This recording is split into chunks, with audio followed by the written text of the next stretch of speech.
تعالي اقولك، لو انتي عندك رغيف ونص من الفينو كده بايت هنعمل منه حاجة حلوة قوي، وبتتباع غالية جدا ومش موجودة اغلب الوقت. انا بجيب الفينو كده واشيل منه الطبقة اللي هي لونها ذهبي او الطبقة الخارجية منه، وبعد كده اقطعه في الكبة او الخلاط، ابتدي ان انا افرمه فرم كده حلو يعني، ولا ناعم قوي ولا خشن قوي، انا عايزاه الوسط. وهنعمل بالخليط ده حاجة حلوة قوي، بس صلي على الحبيب المصطفى عليه الصلاة والسلام، وما تنسيش تدعميني وتعملي لايك وكومنت كده حلو زيكم. طبعا الولاد دايما لما بيبقوا ماشيين في المول ولا في المحلات الكورية او المطاعم الكورية، بيبقوا عايزين ياكلوا الهوت دوج والكورن دوج زي ما بيقولوا كده، وبتبقى بمبلغ جامد. فانا قلت اعملها لهم في البيت، وهامله البيت بقى كله والعيال تشهيص. جبت بقى السوسيس بتاعنا او الهوت دوج بتاعنا، وجبت جبنه موتزاريلا، اصابع الجبنه الموتزاريلا، وبشويش كده ب آه، آه، العصيان الشيش طاووق. هبتدي ان انا احطهم فيه وادخلهم التلاجة الفريزر نص ساعة كده. هنجيب بضاية وكوباية من ممكن مية وممكن لبن وملح وفلفل وتوم باودر وبصل باودر، وممكن رشة بسيطة كده من التوابل، بتديها ريحة حلوة وطعم أحلى.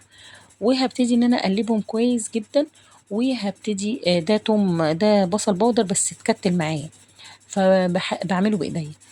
يبقى هنحط نص معلقة توم باودر ونص معلقة بصل باودر وفلفل اسود، رشة بسيطة من فلفل اسود وملح وتوابل مشكلة، وهقلبه كويس جدا البضاية مع اللبن.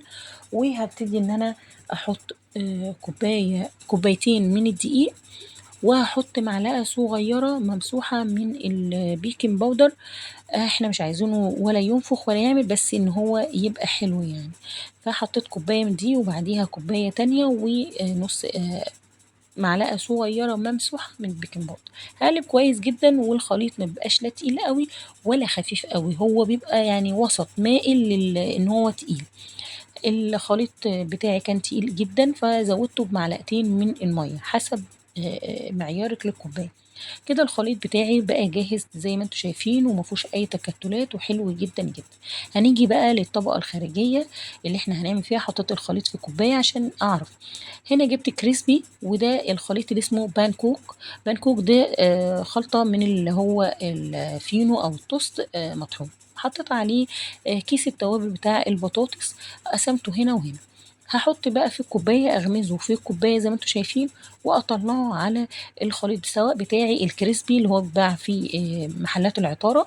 ده بيبقى زي ما هو كده عشان بيدي طبقة مقرمشة وبيبقى شكلها حلو، او طبقة البانكوك ده او البانكوك بتبقى حلوة برضك، بتدي طبقة مقرمشة بس لطيفة كده يعني. تمام. فانت اللي متوفر عندك كل حبات اعمليه. بعد ما بغمزها كده ببتدي ان انا احطها واتبلها بالايد كده، واحاول ان انا اضغط عليها بايديا عشان الطبقه تمسك فيها، عشان طبقه الخليط ديت ما تاخدش الكريسبي ويقع منها. بثبتها زي ما بيقولوا كده. باكون حاطة على النار حاجة تكون ضيقة وصغيرة عشان ما تاخدش معايا زيت كتير، وابتدي يكون الزيت سخن معايا، اسقط فيها كده عيدان الكورن دوج زي ما بيقولوا، وابتدي يعني دقيقتين كده، واقلبها الناحية التانية عشان تاخد من الناحيتين اللون الذهبي الخطير. والجبنة نحاذر بقى لما نيجي نعمل الجبنة، لو حسيتي ان في فتحة كده اتفتحت وطلعت الجبنة، تطلعيها بسرعة عشان ما تفضيش كل الجبنة بتاعتها في الزيت. وكل شوية مش هوصيكم ان انتوا تشيلوا اي شوائب طالعة في الزيت عشان ما تأثرش على الكورن دوج واحنا بنحمره، وما يبقاش فيها حتة وكده. بعد ما نخلص الكمية بقى الدلع كله، نحط كاتشب، مايونيز، مستردة، أي نوع صوصات عندك، هي بتتقدم كده وبتبقى خطيرة. وممكن تجيبي كيس التوابل بتاع البطاطس وتحطيه عليها. هنا ده كانت أصابع الجبنة، مرضيش إن أنا أحطها في الستيك، فقلت هحمرها لوحدها كده. وابتديت حطيت عليها الكاتشب والمستردة ورشة بسيطة من الزعتر عشان تبقى حلوة. أصابع الجبنة المقلية بتبقى خطيرة وبمبلغ وقدره، لو احنا جبناها من المطاعم إياها فبتبقى يعني غالية جدا. هنا هو بتبقى مقرمشة من بره وخطيرة، طعمها حلو قوي قوي وجميلة جدا. والجبنة بتبقى سايحة ونايحة كده، العيال بيموتوا في الجبنة الموتزاريلا وهي سايحة كده وبتمط معاهم. جربيها هتعجبك لولادك، هتعجبك وهتعجب ولادك ان شاء الله. ولو عجبك الفيديو اتمنى منك ما تبخليش عليا باي لايك وكومنت كده حلو زيكم، ومتابعة على صفحتي مطبخ ملك.